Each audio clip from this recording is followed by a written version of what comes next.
Tu fais des fractionnés, t'as l'impression de tout donner, tu rentres rincé, KO. Et pourtant, aucune progression. T'es pas plus rapide, juste plus fatigué. Je vais te dire la vérité. Le fractionné mal fait, c'est comme faire du crossfit avec une technique de naze. Tu transpires, mais t'abîmes plus ton corps que tu ne progresses réellement. En tout cas, j'ai passé des mois à faire des 30 secondes, des 400 mètres, des pyramidales, en pensant que courir de plus en plus vite, ça allait me faire progresser plus vite. Mais j'ai stagné, je me suis cramé et j'ai failli me blesser. Jusqu'au jour où j'ai compris un truc simple. C'est pas ce que tu fais qui compte, c'est comment tu le fais et à quel moment de ta semaine d'entraînement tu places tes séances d'intervalle. Le fractionné, c'est un outil, mais pas une finalité. C'est comme un médicament. Mal dosé, ça te flingue. Bien intégré, ça te fait passer un cap. Et pour que ça fonctionne, il faut éviter cette erreur que je vais te détailler dans cette vidéo. Erreur numéro 1. Faire du fractionné sans base d'endurance. T'as pas encore 3 mois réguliers de footing dans les jambes et tu te balances déjà des 400 mètres. C'est comme mettre un turbo sur une Clio de 1998.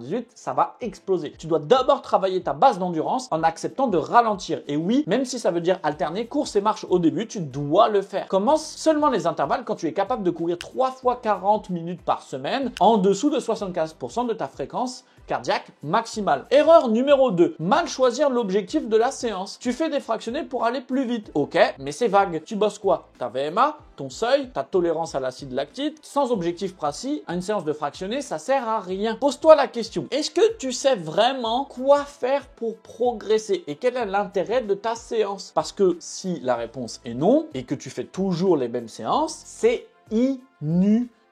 Erreur numéro 3. Ne pas respecter les récupérations. Tu cours trop vite sur les récupérations, tu veux gagner du temps. Résultat, ton corps ne redescend jamais et tu transformes la séance en footing rapide foireux. Les phases de récupération sur les séances d'intervalle, c'est extrêmement important. Et il ne faut pas avoir honte de marcher pendant les phases de récupération. C'est pas forcément très grave. Par exemple, tu peux très bien faire une séance de 10 fois 400 mètres entre 91 et 93% de ta VMA avec 60 secondes de récupération. Et si tu sens au bout de la 5e rep, 6e rep que ça commence à devenir vraiment trop difficile et que tu ne peux plus trottiner pendant tes phases de récup, eh ben marche, c'est pas grave. L'important, c'est de maintenir l'intensité de la séance et de ne pas trop en faire. Parce que si tu en fais trop, tu vas avoir trop de temps de récupération après cette séance et c'est le cercle vicieux qui va s'enclencher. Tu vas avoir des jambes lourdes H24, tu vas avoir l'impression d'être un éléphant et de pas avoir de puissance et de jus dans tes jambes et tu vas être frustré. Donc, ne fais pas cette erreur. Les récupérations pendant les phases d'intervalle sont très importantes. Erreur numéro 4. Ne pas calibrer ton intensité. Si tu fais tout à bloc, à 100% de VMA et même sur des 1000 mètres, tu finis complètement mort. En plus de ça, tu n'as même pas fait la séance demandée, donc elle a servi à rien. Le fractionné, c'est pas courir vite, c'est courir juste. Je vais te donner un exemple très concret et tu vas très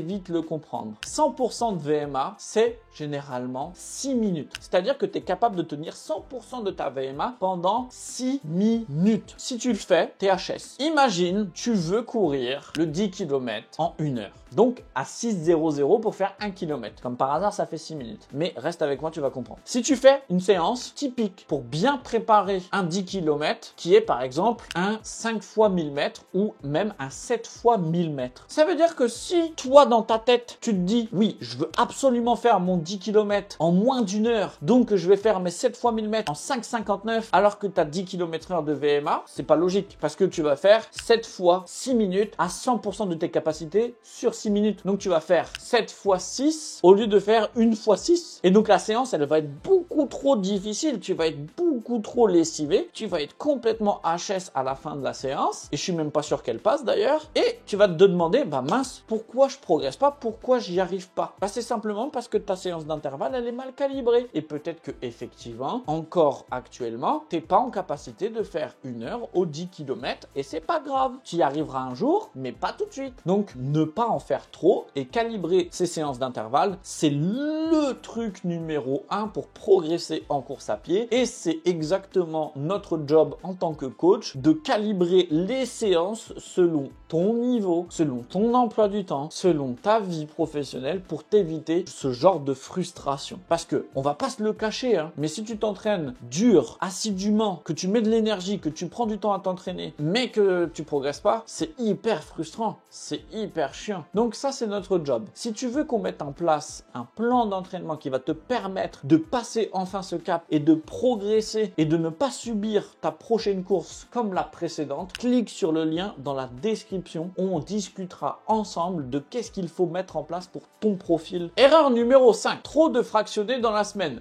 2 ou 3 séances intenses par semaine alors que tu cours 3 ou 4 fois, c'est naze. Il faut pas que tu fasses plus d'intensité que d'endurance, c'est du suicide à moyen terme. Privilégie toujours le travail d'endurance en majorité. Attention, 80% d'endurance fondamentale, c'est pas une règle absolue, tu peux tricher un petit peu. Mais c'est surtout parce que les applications qui te disent de faire 80% d'endurance fondamentale cherchent à se sécuriser pour pas que tu te blesses. Mais si tu as un plan d'entraînement qui est créé sur mesure pour toi, tu peux tricher un petit peu sur cette règle du 80% d'endurance fondamentale et 20% d'intensité. Mais la règle, elle est quand même véridique. Tu dois faire une majorité d'endurance fondamentale pour progresser. Erreur numéro 6, zapper l'échauffement progressif. Tu arrives sur ta séance, tu fais 5 minutes de footing parce que t'as pas le temps et bam, 10 fois 400 mètres. Ta cheville va pas te dire merci. T'as déjà vu une Formule 1 partir à 350 km/h sans faire des essais, sans faire des qualifs, sans faire des tours de chauffe? Non. Bah c'est pareil pour toi. S'échauffer permet à ton corps de monter en température et d'encaisser le changement d'effort. Et si t'as pas le temps, supprime des intervalles mais jamais l'échauffement. Erreur numéro 7, aucun lien avec ton cycle d'entraînement. Tu poses ton fractionné n'importe quand, entre 2 journées chargées ou pire la veille d'une sortie longue. Résultat, t'encaisses rien, tu récupères jamais, t'as aucune logique dans ton entraînement et tu ne progresses pas. Et en tout cas, tu vas pas t'entraîner comme un athlète professionnel avec la vie que t'as. C'est tout à fait normal. C'est pas une question de niveau, c'est pas une question de fainéantise, c'est une question de contexte. Si t'as une vie stressante, que tu peux pas te permettre de t'entraîner quand tu veux, quand t'es bien reposé, c'est normal. Et tu dois accepter d'adapter ton plan d'entraînement en fonction de ta vie. Et encore une fois, je le dis,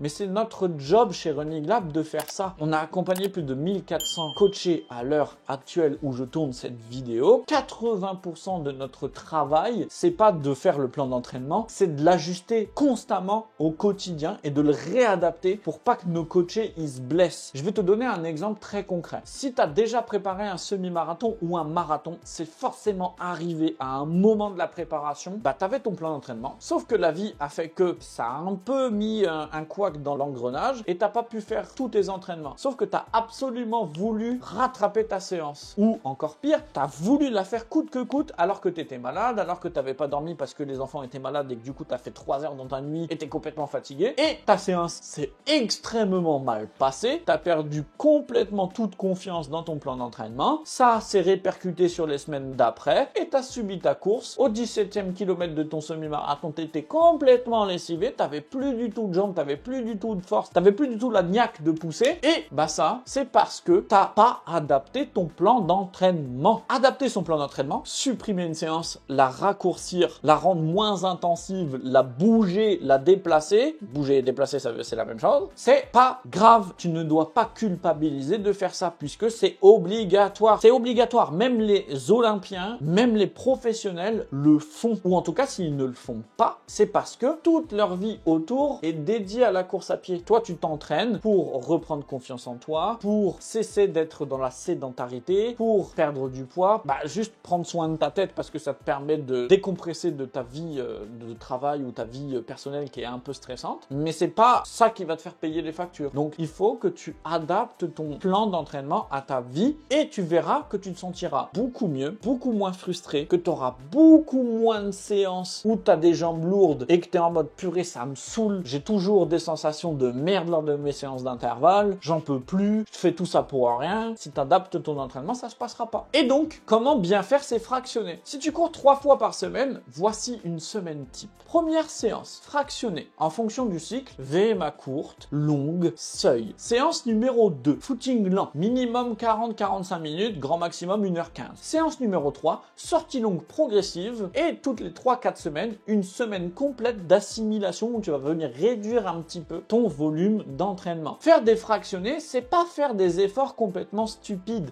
C'est pas finir sur les genoux, c'est appliquer un plan qui te respecte, qui tient compte de toi, et ça s'appelle la périodisation. C'est ça qui va te faire progresser. Justement, j'ai créé un guide 100% gratuit pour toi. Comment structurer ton entraînement avec la périodisation. Tu vas y trouver les différents cycles d'entraînement, comment placer tes fractionnés intelligemment et comment progresser sans stagner ni te blesser. Le lien, il est dans la description, c'est 100% gratuit et j'y ai même mis toutes les allures, les temps de récup sur toutes les séances d'intervalle. Donc fonce, c'est gratuit, t'as rien à perdre. En tout cas, tu peux continuer à faire des fractionnés au hasard et espérer progresser. Ou tu peux structurer ton entraînement intelligemment. C'est pas une question de talent, c'est une question de méthode. En tout cas, si t'es resté jusqu'ici, je comprends ta frustration. Parce que avant d'être coach et avant d'avoir créé la première entreprise d'accompagnement en course à pied en France, j'étais un ancien obèse de 120 kg. Donc je sais ce que c'est de galérer. T'as pas la méthodo, t'as pas le temps de chercher. Tu stagnes, tu vois tout le monde progresser sauf toi. Bref, c'est frustrant. Chez Running Lab, la méthode, c'est notre job.